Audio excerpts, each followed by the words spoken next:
Hello viewers, welcome to our channel Subject Clarity. Today we are going to learn about this story. What is this story? A Letter to God. And this is from First Flight Class 10th. ठीक है, ये class 10th का chapter number 1 है और chapter number 1 के साथ साथ ये चैप्टर 1 जो है ये क्या है, ये एक बहुत अच्छी सी स्टोरी है और हम ऑलरेडी इसे फर्स्ट पार्ट में कुछ पढ़ चुके हैं। इसका जो पार्ट है वो हम लगभग पढ़ चुके हैं ना। तो आगे जो सेकंड पार्ट है उसमें हम इसका सेकंड पार्ट देखेंगे। और ये लेटर टू गॉड किसके बारे में है, ये हमने देखा था कि ये लेटर किसके बारे में है, ये गॉड को लिखा गया है ना। अ लेटर टू गॉड में क्या है, ये लेटर जो है it is written for God. And लिखा किसने, who write this letter, who wrote this letter, तो इसमें एक व्यक्ति है जिसका नाम क्या है, लैंचो। ठीक है, नाम क्या है, लैंचो की स्टोरी है। ये लैंचो के द्वारा लिखा गया जो हमारा चैप्टर है, ये story belong to Lencho. Lencho ने लिखा है ये पत्र, ये लेटर। ठीक है, और किसको लिखा है, गॉड को। क्यों लिखा है, तो वो हमने अभी फर्स्ट पार्ट में, मैं इसका एक ओवरव्यू आपको छोटा सा दे देती हूँ। ठीक है, फिर इसके बाद हम इसके सेकंड पार्ट में चलेंगे। ये कौन है, ये एक फार्मर है। ठीक है, और इसने क्या अपनी फील्ड के अंदर क्या कल्टीवेट किया हुआ है, इसकी फील्ड में जो है वो कॉर्न हो रहे हैं। ठीक है, किसकी फसल है, कॉर्न की फसल है। अब ऑब्वियस सी बात है, फील्ड को, कॉर्न की फसल को, किस चीज को राइप होने के लिए किसकी नीड है, एक वाटरफॉल की। ठीक है, वाटरफॉल मतलब रेन, लाइट रेन की जरूरत है। किसकी जरूरत है, इस कॉर्न को अच्छे से वो राइप होने के लिए नीडेड है लाइट रेनफॉल। इसको चाहिए कि हल्की सी बारिश हो जाए, और हल्की सी बारिश होगी अगर, तो क्या होगी, ये कॉर्न अच्छी फसल हो जाएगी और लैंचो को अच्छा मुनाफा होगा ना। तो वो क्या कर रहा है, प्रे कर रहा है। क्या प्रे कर रहा है, या होप कर रहा है कि अच्छी सी बारिश आ जाए, एक लाइट रेनफॉल हो जाए। तो क्या लाइट रेनफॉल होता है, जब उसकी जो वाइफ है वो क्या कर रही थी, प्रिपेयरिंग सफर। सफर यानी कि नाइट मील को प्रिपेयर कर रही थी। उसी समय क्या है, बहुत सारे क्लाउड्स आते हैं और एक शावर यानी एक हल्की सी बारिश स्टार्ट होती है। बट लेटर ये किस में कन्वर्ट हो जाती है, हेल में। यानी बहुत सारे हेल स्टॉर्म्स गिरते हैं और उन हेल क्या होता है, हेल होते हैं ओले, है ना। तो ओले क्या कर देते हैं, फसल को खराब कर देते हैं। तो ये ओले की वजह से उसकी जो पूरी क्रॉप है, ये जो कॉर्न क्रॉप थी, ये क्या हो जाती है, ये कॉर्न क्रॉप रुइंड हो जाती है, पूरी तरीके से बर्बाद हो जाती है, खत्म हो जाती है ये फसल। अब फसल जब पूरी ही खत्म हो गई तो उसके बाद वो क्या करे, तो देयर इज नो होप। उसके पास, अब लैंचो के पास कोई होप नहीं लगे बची, यानी उसे कोई भी व्यक्ति नहीं था, नो हेल्प। उसके पास अब कोई भी हेल्प नहीं थी कि, क्योंकि क्यों नहीं थी कोई हेल्प, कि ये लैंचो कहाँ रहता था, ये लैंचो जहाँ रहता था एक हिल पे रहता था, यानी हिल के क्रेस्ट पे, यानी टॉप ऑफ द हिल। और वहां जो इसका हाउस था वो कैसा था, अलोन, यानी नोबडी इज देयर। ठीक है, सिर्फ एक ही घर था, वो भी किसका था, लैंचो का घर था। तो इस तरीके से हमने लगभग फर्स्ट पार्ट जो है एक शॉर्ट समरी के रूप में यहाँ पर कवर कर लिया है। तो चलिए आइए देखते हैं हम इसके सेकेंड पार्ट में कि अब लैंचो क्या करने वाला है, क्योंकि उसकी फसल पूरी तरीके से क्या हो चुकी है, खराब हो चुकी है। अब लैंचो क्या करेगा, तो चलिए देखें सेकेंड पार्ट में क्या कर रहा है लैंचो। ठीक है, फर्स्ट पार्ट हमने देख लिया है, जल्दी से हम सेकेंड पार्ट देख लेते हैं। ठीक है, स्टोरी का सेकेंड पार्ट क्या कहता है,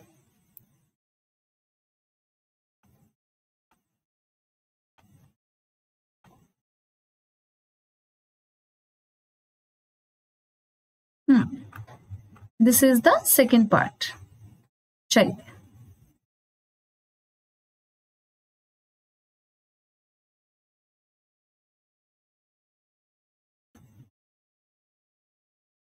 स्टार्ट करें।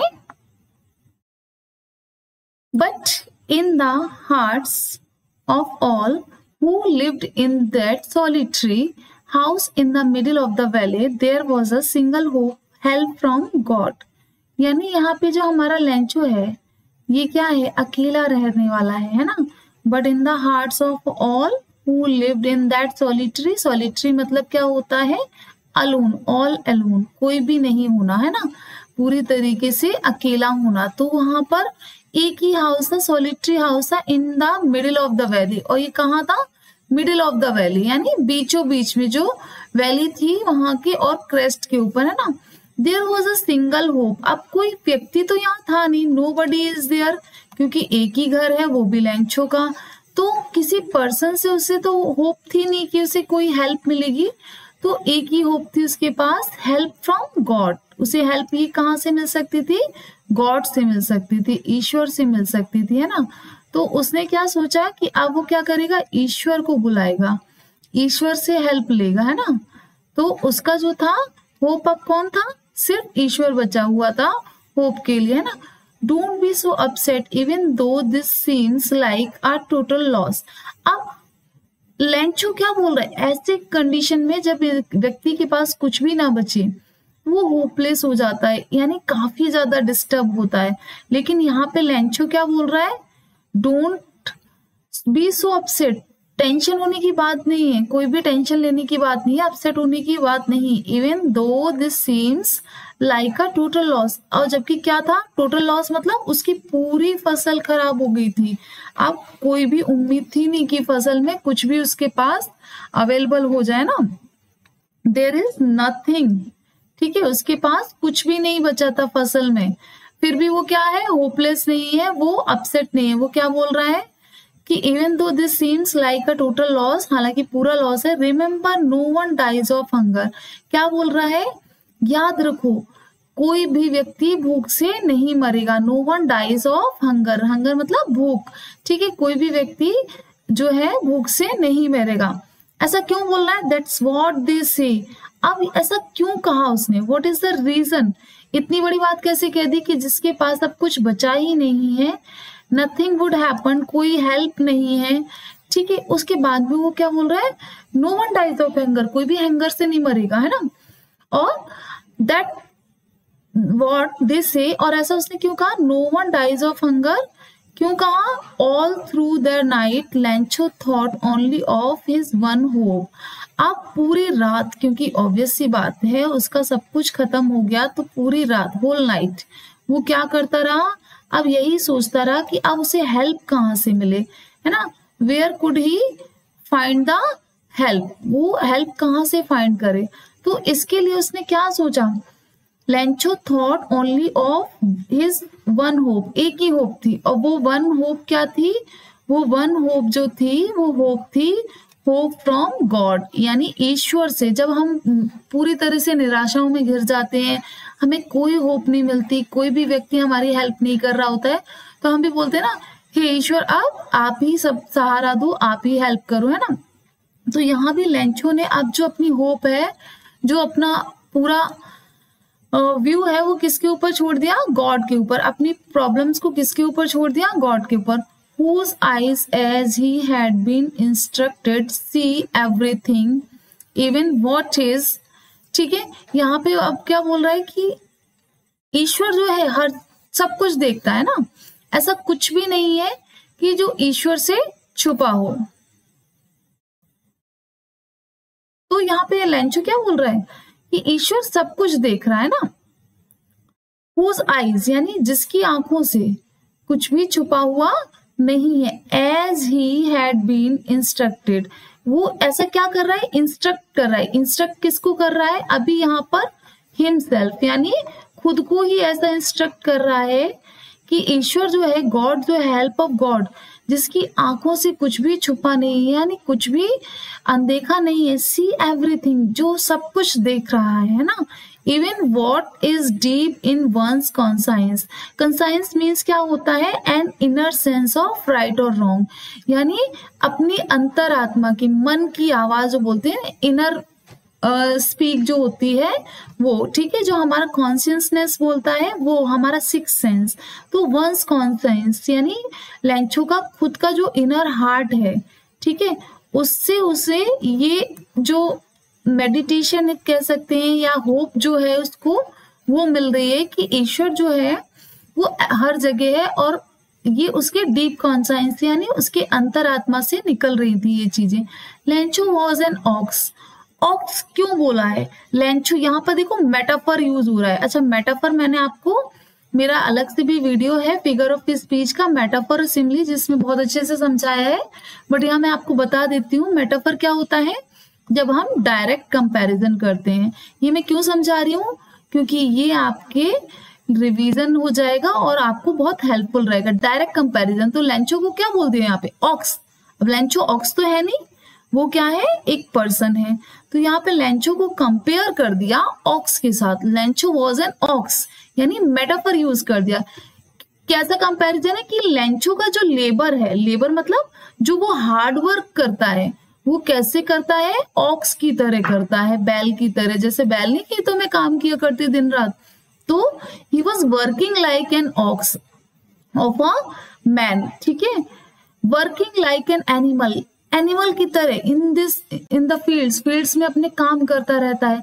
But still he knew how to write, लेकिन इसके अलावा भी लेंचो को लिखना आता है, पढ़ना आता है, यानी वो इलिटरेट पर्सन नहीं है, वो लिटरेट पर्सन है, ठीक है। ये हमें ध्यान रखना है कि लेंचो फार्मर है और लाइक एन ऑक्स यानी ऑक्स की तरह, एनिमल्स की तरह वो हार्डवर्क भी करता है।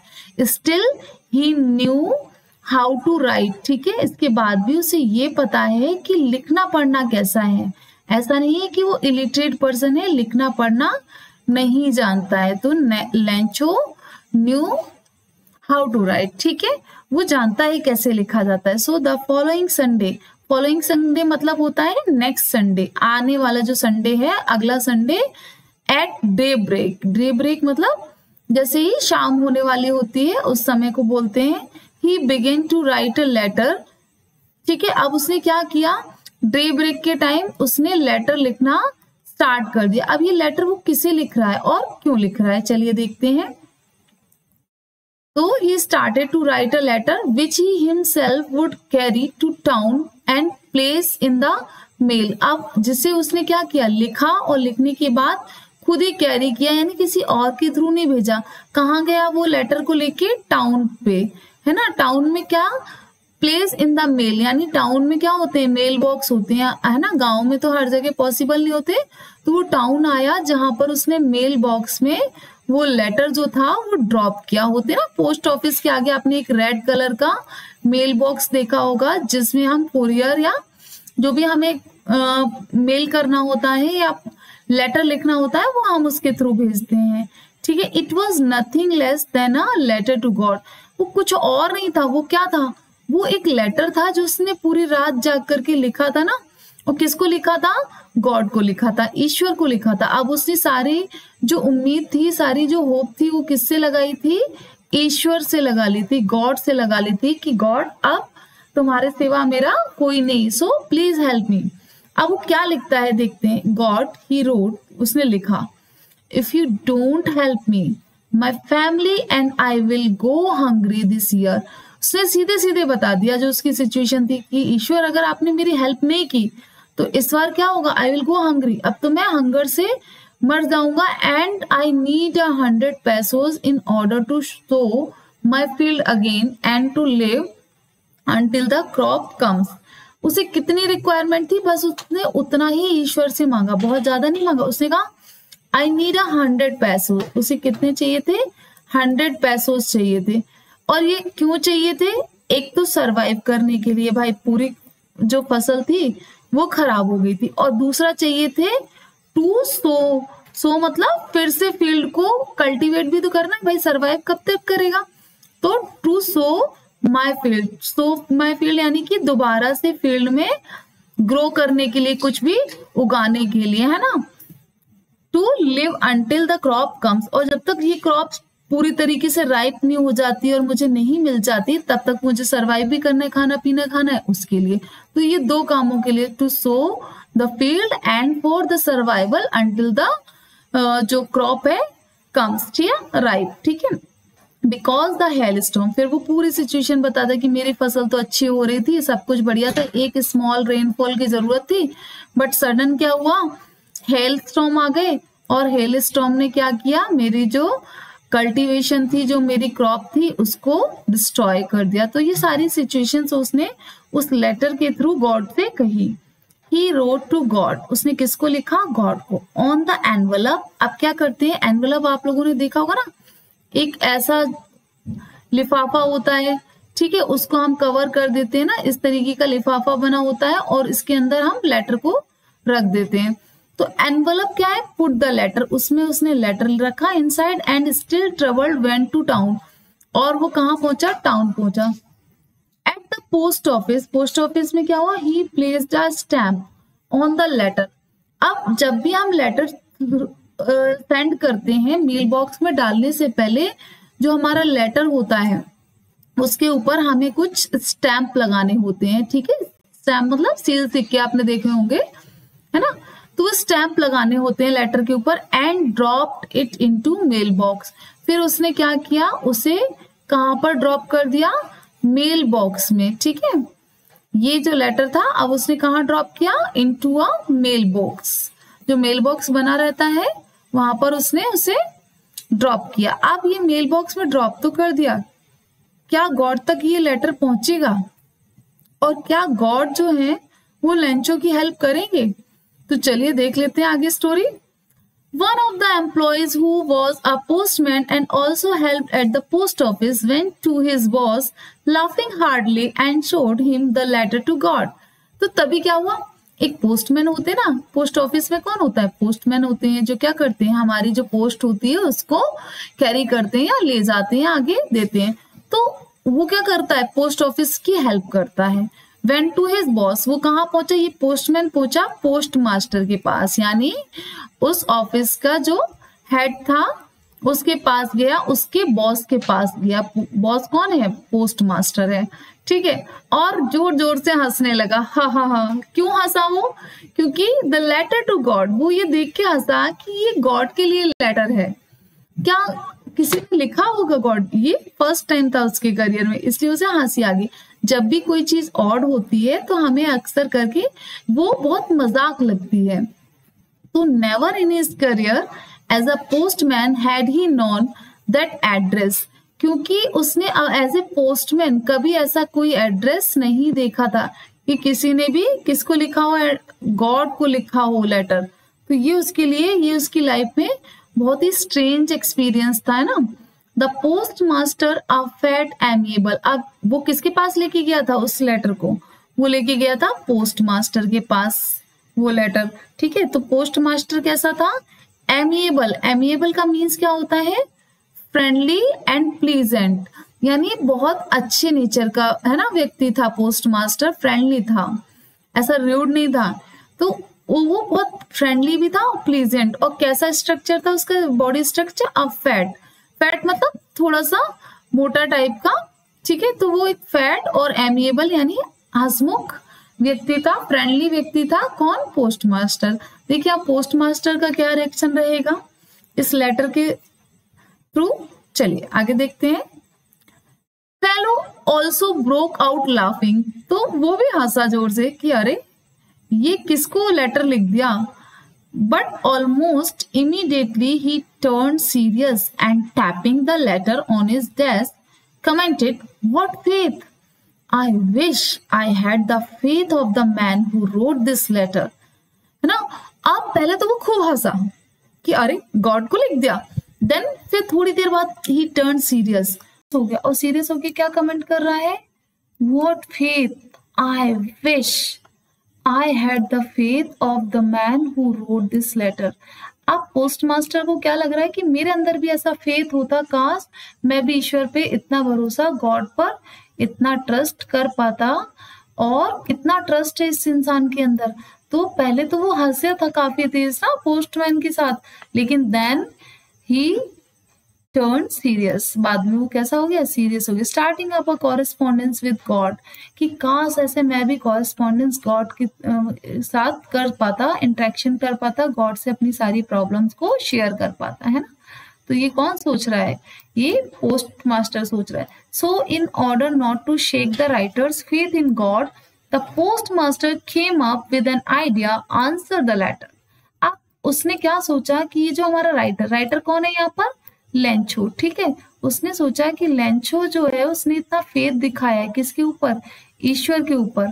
तो लेंचो का जो फेथ है, ठीक है, वो ऐसे बेकार नहीं जाना चाहिए. तो उसने क्या किया, यहाँ पे राइटर्स फेथ यानी लेंचो के फेथ गॉड से ना उठे, इसलिए उसे एक दिमाग में आइडिया आया. उसने सोचा आंसर द लेटर, मैं इस लेटर का आंसर करूंगा. आंसर करना मतलब रिप्लाई करूंगा. मैं इस लेटर का रिप्लाई करूंगा. उसने जो भी पूछा है मैं आंसर करूंगा, ताकि उसका जो फेथ है गॉड से वो खत्म ना हो. But when he opened it, जैसे ही उसने वो खोला, it was evident that to answer it he needed something more than goodwill.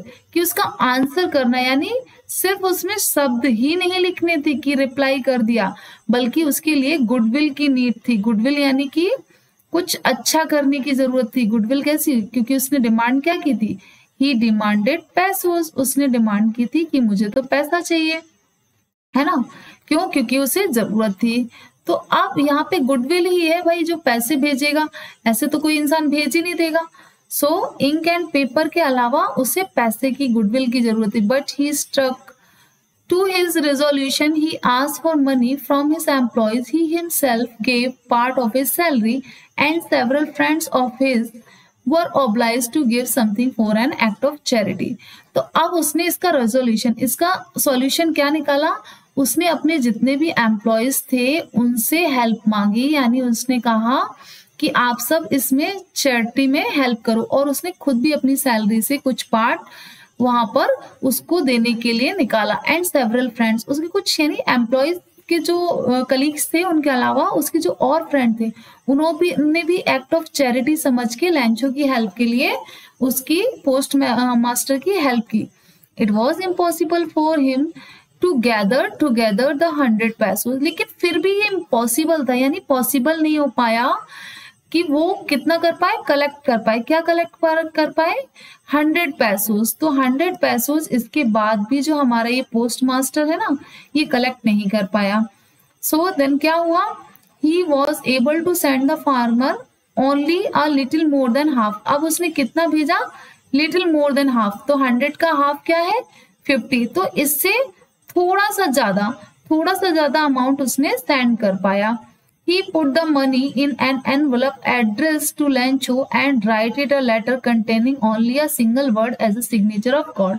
तो उसने वो लेटर में सिर्फ क्या एक वर्ड लिखा? गॉड. क्योंकि लेंचो ने किससे रिजोल्यूशन मांगा था, किससे हेल्प मांगी थी? गॉड से. तो उसने क्या उसमें लिखा? उसने जो अमाउंट रखा और एक सिग्नेचर किया, और वो साइन किसका था? गॉड का.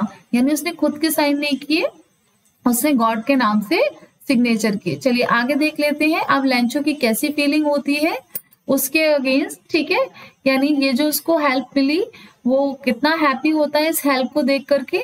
चलिए तो देख लेते हैं. The following Sunday came a bit earlier. अब अगला संडे की बात हो रही है, तो वो थोड़ा सा जल्दी, है ना, लेंचो क्या थोड़ा सा जल्दी उठा. और क्या किया उसने? To ask if there was a letter for him. It was the postman himself who handed the letter to him, while the postmaster, experiencing the contentment of a man who has performed a good deed, looked on from his office. तो जैसे ही वो पहुंचा उसने पूछा क्या मेरे लिए कोई लेटर है? तो पोस्टमैन जो है उसने क्या किया? हैंडेड किया क्या? लेटर. किसको? लेंचो को, है ना. और पोस्ट मास्टर जो था, जिसे जो क्या एक्सपीरियंस कर रहा था, क्या एक्सपीरियंस किया था उसने? Good deed. गुड डीड मतलब गुड एक्शंस. उसने एक अच्छा एक्शन किया था ना, उसने हेल्प की थी लेंचो की. तो ये क्या है? गुड डीड्स है. तो वो अपने अच्छे एक्शन की वजह से उसके अंदर एक कंटेंटमेंट था, यानी सेटिस्फेक्शन के, हाँ चलो मैंने कुछ अच्छा काम किया, मैंने इसकी हेल्प की, है ना. तो वो एक्सपीरियंस कर रहा था. तो वो क्या है? ये गुड डीड को क्या कर रहा था? देख रहा था. Looked on from his office. अपने ऑफिस से ही बैठे बैठे देख रहा था कि लेंचो का रिएक्शन कैसा हो. Lencho showed not the slightest surprise on seeing the money. Lencho को तो मनी देखकर कोई सरप्राइज नहीं हुआ, उसे कोई अचंभा नहीं हुआ, कोई आश्चर्य नहीं हुआ. क्यों? क्योंकि उसे पूरा फेथ था, पूरा भरोसा था कि ईश्वर उसकी मदद जरूर करेगा. सच वॉज हिज कॉन्फिडेंस. क्योंकि उसे कॉन्फिडेंस था भगवान उसकी हेल्प करेंगे. But he became angry when he counted the money. अब उल्टा हो रहा है, क्या हो रहा है, उसे गुस्सा आ गया। कब आया ये गुस्सा, जब उसने क्या किया, मनी काउंट की। तो मनी काउंट करने के बाद काउंटेड द पैसोस, जब उसने पैसोस को काउंट किया तो उसे गुस्सा आ गया। ये उल्टा हो रहा है, यानी हेल्पफुल तो है नहीं, वो थैंकफुल नहीं है उसके प्रति जो हेल्प मिली, इवन उसे गुस्सा हुआ। क्यों हुआ गुस्सा, he God could not have made a mistake. उसे लगा अरे ईश्वर कहीं गलती कर सकता है, इतना बड़ा ईश्वर है, पावरफुल है, हेल्प कर रहा है, तो वो तो मिस्टेक नहीं कर सकता कि मुझे कम अमाउंट भेजे। नॉर कुड ही हैव, ठीक है, denied लैंचो what he had requested, और ना ही उसे ये लगा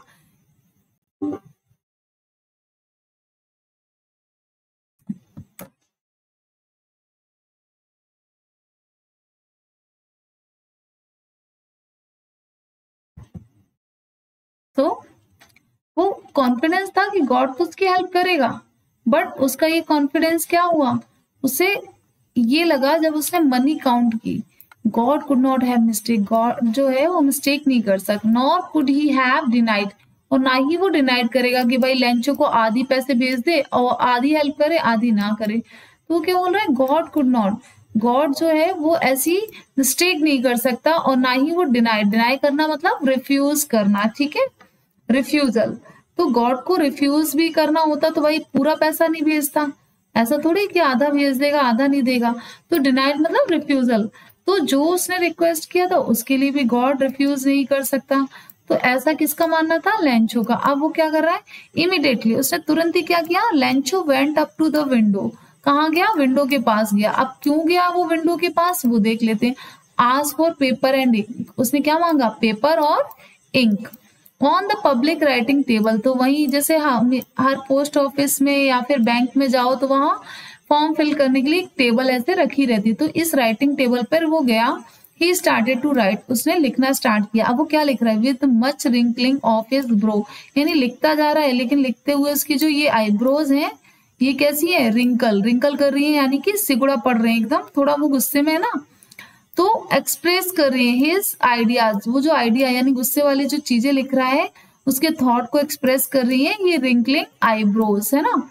When he finished, he went to the window to buy a stamp. जैसे ही उसका फिनिश हो गया, उसने जो भी लिखा था, तो वो कहाँ गया, क्योंकि मेल बॉक्स में मेल डालने के लिए हमें क्या जरूरत पड़ती है, वी नीड स्टैम्प। तो उसने बाय किए स्टैम्प को खरीदा, विच ही लिक्ड, लिख करना मतलब ऐसे चाटना या थूक लगाना उन पर, लिख किया। देन अफिक्स्ड टू, अफिक्स करना मतलब उन्हें फिक्स कर देना, उन्हें चिपका देना, ठीक है। तो उसने क्या किया, उनको अफिक्स कर दिया यानी चिपका दिया, किसको, एनवलप को, स्टैम्प वगैरह लगाकर उसमें लेटर डाल करके उसने अफिक्स कर दिया। ये देखो यहाँ पर ये फिक्स करके दे रहा है, ये किसको, पोस्टमास्टर को, ठीक है। अब इसके आगे क्या हो रहा है वो देखते हैं, पोस्टमास्टर पढ़ता है कि नहीं पढ़ता इस लेटर को। The employee with a blow of his fist, यानी उसने अपनी मुट्ठी में से जो एनवलप था वो दिया। The moment the letter fell into mailbox, the postmaster went to open it. अब उस मोमेंट में क्या हुआ, यस, इससे पहले कि ये लेटर को कहा पोस्ट ऑफिस में डाला जाए, पोस्टमास्टर ने क्या किया, उसको खोलकर देखा। उसमें क्या लिखा था, it said God of the money that I asked for only 70 pesos reached me. तो जो पैसे मैंने मंगाए थे, मैंने कितने मंगाए थे, मैंने मंगाए थे 100 pesos। तो अब वो गॉड से क्या बोल रहा है, लेकिन मेरे पास पहुंचे कितने, मुझे मिले कितने, 70 pesos ही मुझे मिले, है ना। तो वो गॉड से क्या कह रहा है कि मैंने मंगाए तो 100 pesos थे, but I got only 70 pesos, लेकिन मुझे मिले तो 70 है, यानी पूरे 100 नहीं मिले। तो अब रेस्ट ऑफ अमाउंट, यानी कि रेस्ट ऑफ अमाउंट कितना बचा, अब 100 में से 70 गए तो रेस्ट कितने बच रहे हैं, 30 pesos, है ना। तो क्या बोल रहा है कि rest since I need it very much, मुझे बाकी के भी चाहिए क्योंकि मुझे बहुत जरूरत है, तो send me the rest of amount, बाकी के ये जो 30 pesos बच गए हैं ये भी मुझे सेंड कर दो, but don't send it to me through the mail. अब वो क्या बोल रहा है कि मेल के थ्रू, यानी पोस्ट ऑफिस के थ्रू मत करना। ऐसा क्यों बोला, because the post office employees are a bunch of crooks लैंचो। उसने क्या बोला पोस्ट ऑफिस एम्प्लॉयज को कि ये कैसे हैं, बंच ऑफ क्रूक, चीटर हैं, है ना, ठग हैं, इन्होंने मेरे पैसे निकाल लिए, आपने तो पूरे ही भेजे होंगे 100 पैसों, क्योंकि उसे लगा गॉड तो गलती कर नहीं सकता, है ना। तो ये जरूर पोस्ट ऑफिस वालों ने ही मेरे पैसे ले लिए, इसलिए उसने उन्हें क्या बोला, बंच ऑफ क्रूक्स बोला, और ये लैंचो के साइन से उसने लेटर छोड़ दिया। अच्छा, ये यहाँ पे क्या हुआ है, एक आयरनी यूज हो गई। आयरनी मतलब क्या है कि जो एक्सपेक्टेड किया था उसके बिल्कुल विपरीत होना। पोस्ट ऑफिस एम्प्लॉइजों ने क्या किया था, उन्होंने तो उसकी हेल्प की थी, है ना, हेल्प की थी लैंचो की, लेकिन उसको रिजल्ट क्या मिला, उनको क्या बोला गया, बंच ऑफ क्रूक्स बोला गया। तो this is irony in this chapter. Now we have done this chapter, ठीक है, ये चैप्टर कंप्लीट हो गया है। इसके सॉल्यूशंस वगैरह जो हैं वो हम नेक्स्ट वीडियो में देखेंगे, इससे रिलेटेड सॉल्यूशंस और जो एक्सरसाइज है वो सब कुछ करेंगे, और आपके बोर्ड एग्जाम के लिए जो भी हेल्पफुल होगा वो सब हम अगले वीडियोस में लाएंगे और लाने की कोशिश करेंगे। और आप चाहते हैं कि आपको अच्छे से अच्छा कंटेंट मिले तो please like this video, share with your friends and family, ठीक है, एंड रिलेटिव्स के साथ भी जहां जितना हो सके उतना शेयर कीजिए, और subscribe this channel for more content and knowledgeable video, है ना। Thank you, have a great day.